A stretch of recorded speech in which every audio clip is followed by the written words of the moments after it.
Hello, welcome to this tutorial. This is how you can make something happen when a part is touched. First, you need a part. I already have one here, for time's sake. Go to where the part is in the Explorer. There should be a little plus icon when you hover over it. Click on it and select Script from the list that shows up. Scripting can be scary. Don't be scared.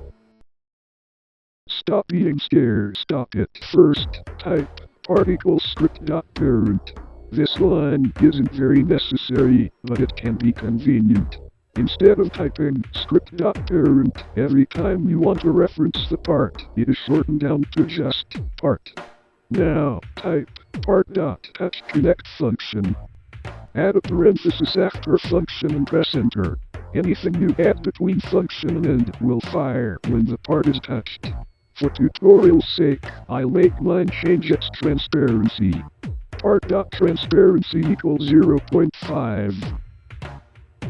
But wait, the transparency property already changed and it didn't even touch anything yet. Well, that's because it's touching another part, the base plate.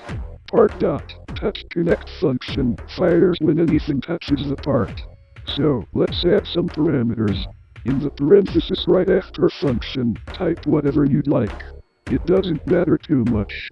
In my case, I'll type hit. Instead of immediately changing the part's property, you'll want to add an if statement.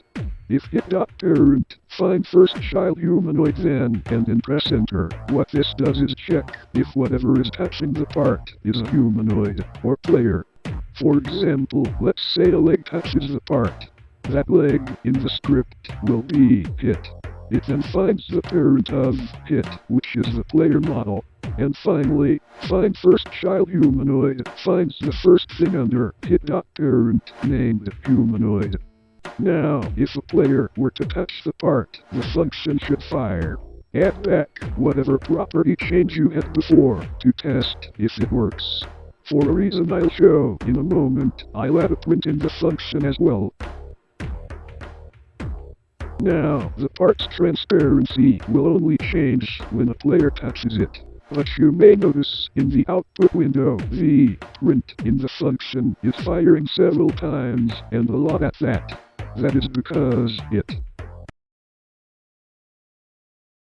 we need to add a debounce, or a cooldown if you will. Right under where you established the part in the script, type debounce equals false, or whatever you'd like instead of debounce.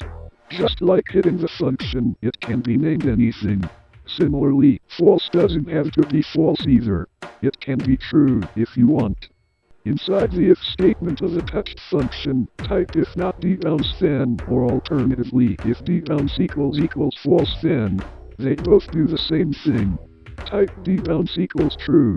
This is what stops the code from firing multiple times. Now, add back the property changes in the print. The print only goes off once now, which means it worked.